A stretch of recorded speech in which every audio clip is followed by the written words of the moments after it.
Bom dia, Epístola do Apóstolo Paulo aos Colossenses, capítulo 1 ao capítulo 4.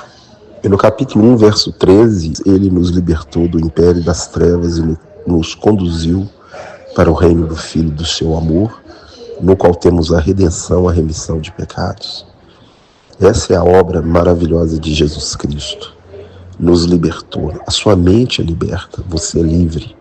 Você é livre para adorar a Deus. Você é livre para não ser mais escravo de homens. Você é livre para não ser mais viciado em nada. E nessa manhã você pode tomar posse dessa palavra na sua vida, que Ele te libertou e te conduziu pela fé. Nós pertencemos a outro reino, nós pertencemos a outro mundo. Nós somos cidadãos do céu. E no verso 15, ele fala que Jesus Cristo é a imagem do Deus invisível, o primogênito de toda a criação. Então, quem é Jesus? É a imagem do Pai. O Pai é Espírito e quer que seus adoradores o adorem em espírito e em verdade. E o interessante no hebraico é que a palavra imagem e sombra, ela é a mesma. Então, o Salmo diz, aquele que habita no esconderijo do Altíssimo, a sombra do Onipotente descansará. Porque a sombra é o Filho, é a imagem. Se você descansa em Jesus, Ele é o príncipe da paz, Ele te ligou no Pai, Ele te deu vida e vida em abundância. E o apóstolo diz, pois nele foram criadas todas as coisas, quer sejam principados, soberanias, tronos, tudo foi criado por meio dele, para ele. Ele é antes de todas as coisas, nele tudo subsiste. Ou seja, antes de existir o universo, já existia o Pai, o Filho e o Espírito Santo. Antes de existir terra, antes de existir céus, Deus, ele fala, eu existo. Jesus é o único gerado de Deus. Adão foi feito da terra, Jesus foi gerado do Pai. E no verso 18 diz que ele é o cabeça do corpo da igreja. A palavra cabeça no hebraico, rocha, é a mesma. Significa aquele que sustenta, que ampara, que cuida. E no verso 19 diz que aprove a Deus que em Jesus residisse toda a plenitude, né? E que por meio do sangue ali, do sacrifício na cruz, reconciliasse todas as coisas para Deus, quer na terra, quer nos céus.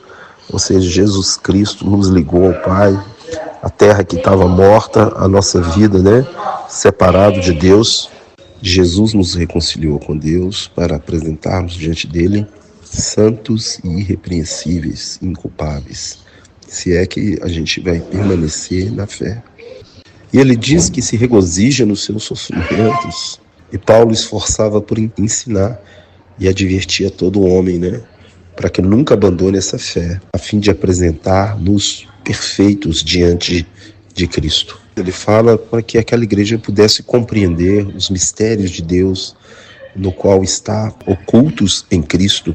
Quando você entrega a sua vida para Jesus, esses mistérios ocultos são revelados através do Espírito que Ele faz habitar em nós.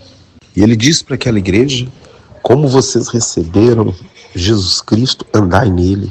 Eu falo que confessar Jesus é viver confessando. Não é confessar uma única vez, mas é viver confessando através das nossas obras, das nossas atitudes como cristão.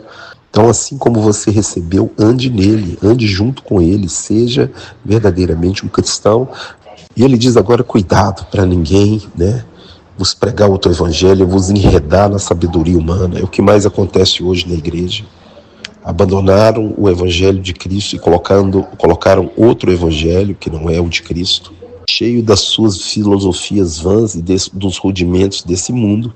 Estão fazendo os cristãos voltarem à prática mundana, ao ressuscitar o velho homem que deveria estar sepultado com Cristo no batismo. Porque em Cristo habita corporalmente toda a plenitude de Deus, está no Filho. Ele é a imagem do Deus invisível, ele é o herdeiro, ele é o Senhor, porque o Pai deu a ele toda a autoridade no céu, na terra e debaixo da terra. Ele vive, ele reina e ele vai voltar. Persevere na fé, não desista, não abandone nunca o caminho do Senhor. Ele é o cabeça de todo principado e potestade. O que é isso? Ele é Senhor absoluto do capeta, do inferno. Não existe duas lutas no universo. Jesus é Senhor. E agora ele diz que nós fomos sepultados no batismo, juntamente com Cristo. Paulo diz que nós estávamos mortos pelos nossos delitos e pecados, E Deus nos deu vida juntamente com Cristo. Então nós somos salvos pela graça e Jesus nos ligou no Pai e nos deu vida e vida em abundância, vida eterna, removendo todas as nossas dívidas de pecado, encravando-as na cruz. E hoje você é livre. Expôs os principados e potestades publicamente ao desprezo pela sua vitória na cruz por nós. Louvado seja o nome do Senhor. Que ninguém fique te julgando por causa de visões de anjos, de besterol, de pastores falidos, pastores que já perderam o espírito, pastores que não têm mais nada de Deus para trazer para você, baseando em visões de anjos, visões disso, daquilo outro. E não retém o cabeça, que é Cristo, do qual todo o corpo bem ajustado efetua o seu crescimento em amor. Se fosses ressuscitados com Cristo, buscai as coisas lá do alto e não mais aqui da terra. Mire nas coisas do alto, busque as coisas do alto, onde a sua vida está juntamente com Cristo em Deus, onde Cristo está sentado à direita do Pai. Pensa nas coisas lá do alto e não as daqui da terra. Quando Ele voltar e se manifestar, nós também manifestaremos no nosso corpo glorificado e viveremos uma eternidade com Ele na glória. E agora Ele diz, pois, fazei morrer a vossa natureza terrena, idolatria, avareza. É interessante que Deus não vai matar o velho homem.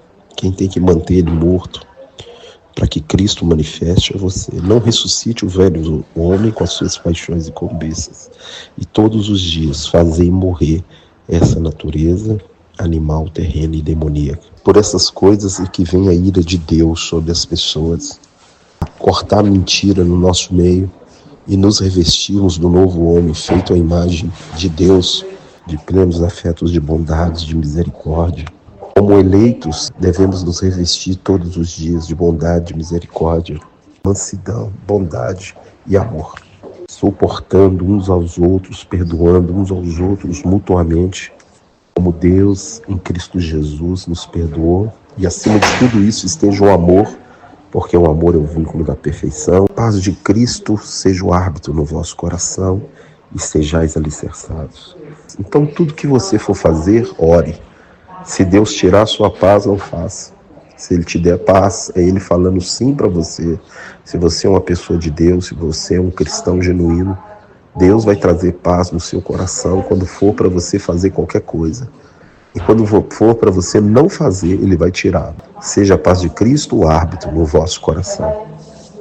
Ele diz que habite dentro de vós ricamente a palavra de Cristo, para nos achegarmos a Deus com cânticos espirituais, com orações de agradecimento, alicerçados em Cristo, no vínculo da perfeição que é o amor. Tudo o que fizerdes, seja por palavra ou por ação, fazei tudo em nome de Jesus, pela glória do Deus Pai. Agora Ele diz, esposas, sede submissas aos vossos próprios maridos. E submissão é estar debaixo de uma mesma missão. E maridos, amai as vossas esposas e não tratem ela com amargura. Hoje é muito necessário nós voltarmos à prática e obediência da palavra. Quantas pessoas destruídas porque o Evangelho não é pregado, porque a Bíblia não é mais ensinada e nem praticada dentro das igrejas evangélicas. E os filhos que possam obedecer aos seus pais. Os pais não é para irritar os filhos. E os servos é para tratar bem os seus senhores. E os senhores tratarem bem os servos como se fosse o próprio Cristo. E como trabalhassem também para Cristo.